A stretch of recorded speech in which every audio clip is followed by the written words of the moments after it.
But that didn't finally make me into an atheist. What finally made me into an atheist was the realization that there was no scientific reason to believe in any sort of supernatural creator. But I still think I can't possibly know whether God exists or not anymore. I mean, am I being sort of, what's the word? Oh, you know, weak-willed, guilty of not having the courage of my convictions? No, I mean, I'm an agnostic too in that sense. In the God Delusion, I made a 7-point scale.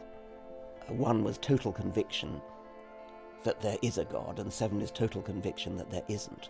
And I put myself as a 6. Okay, so that's kind of agnostic, but veering towards atheist. And I would be a 6 with respect to fairies and pixies and werewolves and things like that. But there are people who will say, because they're agnostic, that puts them absolutely right in the middle. The probability of there being a God and there not being a God is exactly 50-50. And that, I think, is the wrong sort of agnostic to be, because I think you can sort of put a probability figure on it. You can say, well, I think a God is very unlikely, but I can't actually disprove it. So I'm not a 7. I'm a 6.5 or something like that. And that's where I would put myself.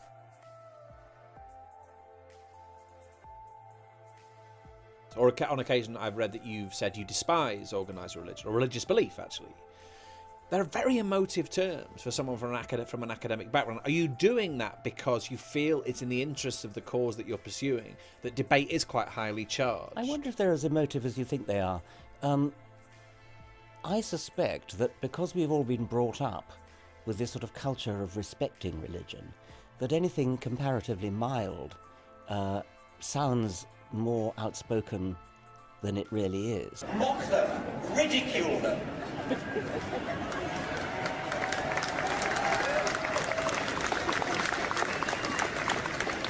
In public. Don't fall for the convention that we're all too polite to talk about religion. Religion is not off the table. Religion is not off limits.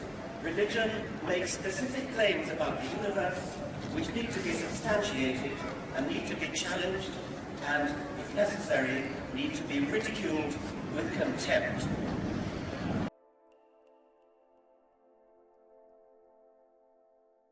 And so I suppose my question really is this: why the anger? What is it that really makes you cross about the way religious people think or behave? I think 2 possible answers to that. One would be relating to the evidential point. First, I think that religion teaches people to stop questioning. I'm sure you disagree with that, but the way I see it,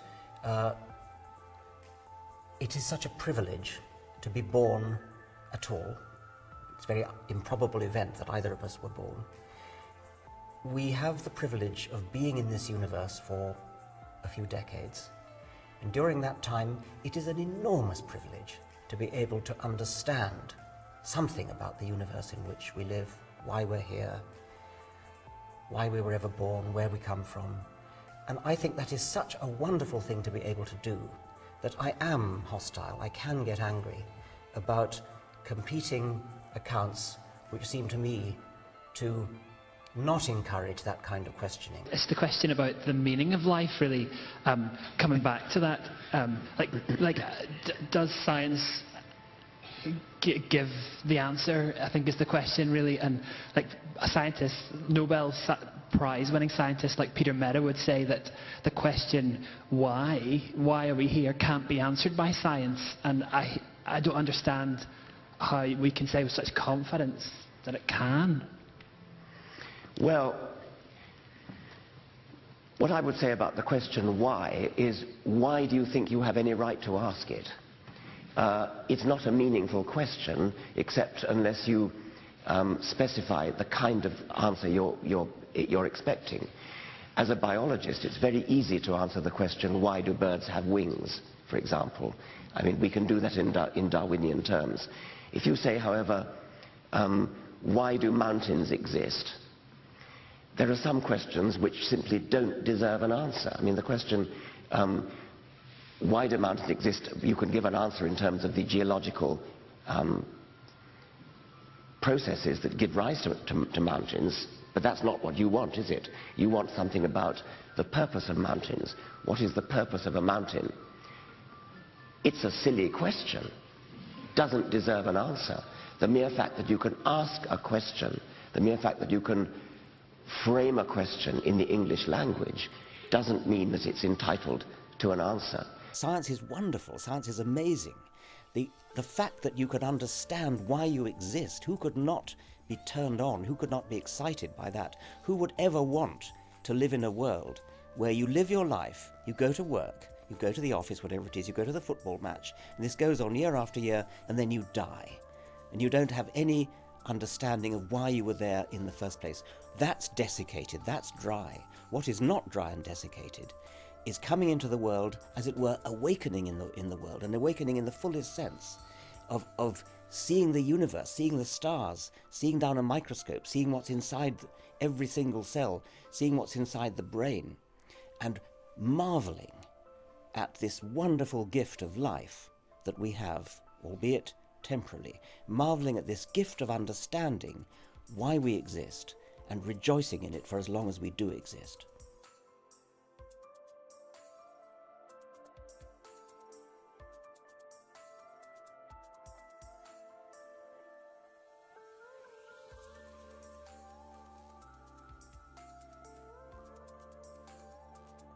We only need to use the word faith when there isn't any evidence. No, not at all. I presume you've got faith in your wife. Is there any evidence for that? Yes, which you base it? Yes, plenty of evidence.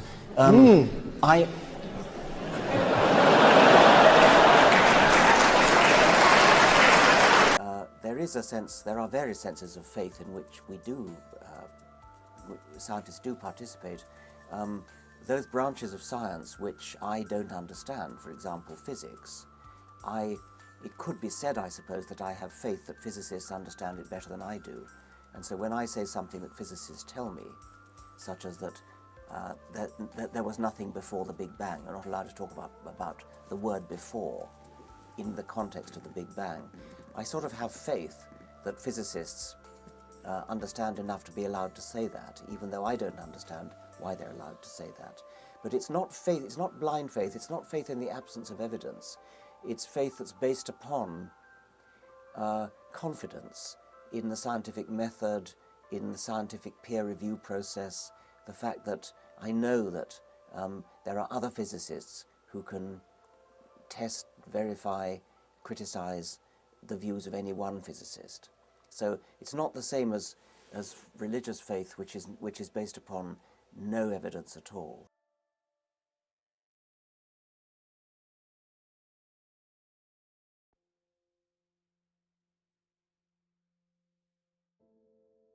Reading your book, The God Delusion, you say that it's under scholarly dispute among historians that Jesus actually existed.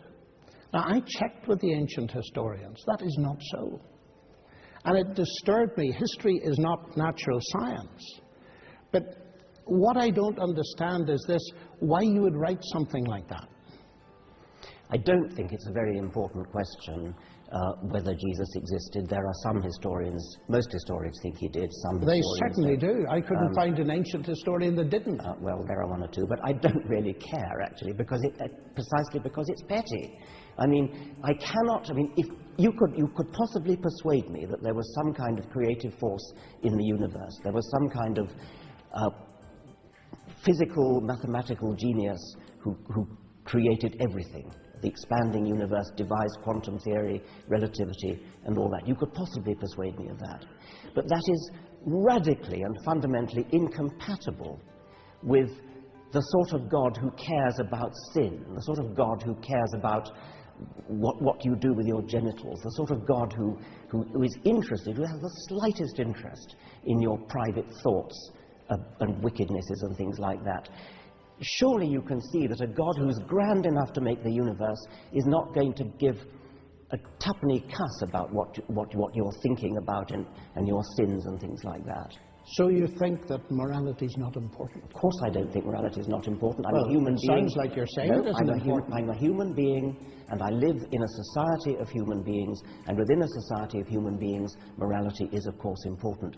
But we are one of billions of planets on a huge scale, and a cosmic God who bothers about this kind of human scale is not the kind of God that is compatible with a scientific view of the universe. It's a medieval view. But do you think that size is the measure of importance? Incidentally, on a logarithmic scale, you're about halfway between the atom and the universe. So if God thinks in terms of logarithms, your point falls, I think. I mean, this is in a sense an emotional argument we've come into now. And I don't think so at all. I want to if I were going to respect a God, it would be the kind of God the sort of God that Carl Sagan might have worshipped, not the sort of medieval God who fusses about sin, the obsession with sin and righteousness and sort of, I keep coming back to this word petty, and I stand by it. Well, it's an image of God that I find strange in a way. I gather from the BBC today that you're promoting some advert on London buses, which is going to say something like, there probably is no God. So don't worry and enjoy your life. Now, I was very interested in that. Why don't worry? Do you associate the idea of God with worrying? I fought for a better slogan than that. This was something that was devised by a woman on the Guardian, and she wanted to raise money from £5 here, £5 there to put this advertisement on the London buses. I offered to match donations, and I said I'd rather change the slogan from there probably is no God to there almost certainly is no God. And I didn't want to say don't worry and enjoy your life. I wanted to say something like live your life to the full, but it was too late to change it, and I'm since the money has been raised in the first day, something like £23,000 already been raised, and she was only hoping for 5,500. I'm going to get some say in what the next slogan is, and it's not going to say what the present one does. But from where I sit, you see, the thing that my relationship with God is the very thing that stops the worry and gives me the fullness of life. And we're back to the pettiness. Because if God is real and has revealed himself, then it's through a relationship with him that we really can enjoy a full life, science included. I think there's something wonderful about standing up and facing up to a universe where we are increasing our understanding, and we throw away childhood obsessions, we throw away the sort of imaginary friend that comforts us when we're children, and we feel the need for some kind of parent figure to turn to. I think when we grow up, we need to cast that aside and stand up tall in the universe. And it's cold, and we're not going to last for it. We're going to die, and we face up to that. And I think that's a nobler way of getting through life than to pin your hopes on childhood illusions. But that all rests on the assumption that there's no God under childhood delusions. Yes, well, we have. But I could invert that. That's a typical Freudian explanation, but one's atheism could be exactly that. A flight away from the reality that there is a God. So we're back to the question, inevitably. We need the evidence. We need the evidence. And what I'm suggesting to you is that we do have evidence. We have it in science, part of God's revelation. And I believe this building was probably dedicated to the glory of God. No, it wasn't actually. Wasn't it? No. All right. Okay. Rather the reverse. Well, Oxford University, where we That's going back a few centuries. Yes. The Lord is my light and my illumination is the base of it. And there was that wholeness of life. And it seems to me that by truncating everything and putting it into the science basket, so to speak, that I get the impression that you're not taking history really seriously. Otherwise, you'd interact with it. And I'm trying to get to the basis of why that is so, because you regard what Jesus has done and who he is as petty. And I find the contrast between standing tall in a silent and cold universe with no hope, believing that your moral sense must ultimately be illusion, you're crying for justice because most people will never get it, because death ends everything. The contrast between that and enjoying the friendship, the personal friendship of God, and knowing that ultimate justice will be done, is immense. Well, but the course basic it is. question is it true or not? Yeah, and that is the basic question. It is completely irrelevant if it's comforting, if it gives you hope, if it gives you happiness. That has nothing to do with whether it's true. That I agree with entirely. So we need to know whether it's true. Yes. Now, when you look at history, and let's leave aside, maybe I alluded to the possibility that some historians think Jesus never existed. I take that back. Jesus existed. However, if you're going to say that Jesus was born of a virgin, that Jesus walked on water, that he turned water into wine, that is palpably anti-scientific. There is no evidence for that. And if there were, you would be, well, I mean, no, there simply isn't any evidence for that, and no scientist could possibly take the idea seriously. I can make it worse for you. I know you can. Because Jesus actually claimed to be the Logos that created the whole universe. And if this is the Creator incarnate, making water into wine and so on is really a triviality. The more fundamental thing is the fact that he claimed to be and gave evidence that he was God. When you say it's anti-scientific, I don't think it's anti-scientific at all. Science cannot say that miracles do not occur. It can say they're highly improbable. But nobody is claiming that these things occurred by natural processes. They occurred because God fed his power in. Nor did the whole universe, if we look at it, occur in that sense by natural processes. God created it. We study all the natural processes within it. So when you say it's anti-scientific, I think it's not anti-scientific.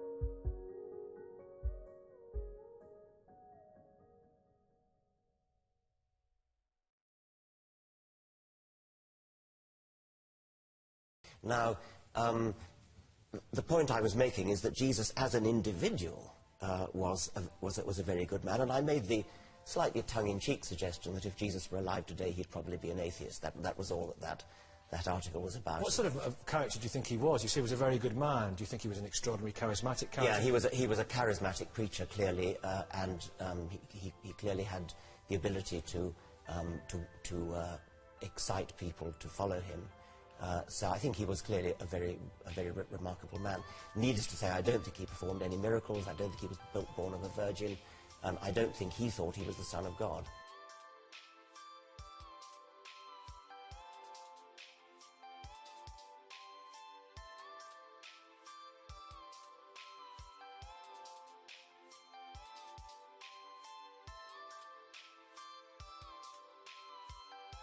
All these things add up to what I've called in the God delusion the changing moral zeitgeist, the shift from accepting slavery as the norm to slavery as something deeply wicked. We've all of us moved on in that way, religious and non-religious. It's nothing to do with religion.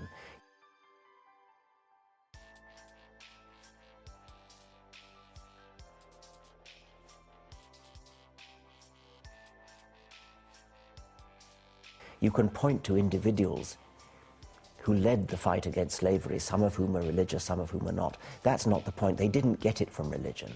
Well, I don't know what will happen now. We've got some difficult days ahead. But it really doesn't matter with me now, because I've been to the mountaintop. I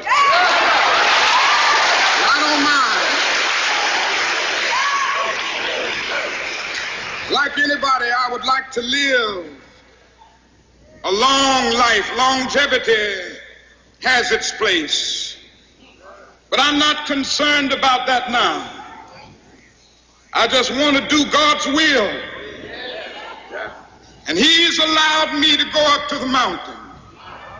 And I've looked over and I've seen the promised land. I may not get there with you, but I want you to know tonight that we as a people will get to the promised land.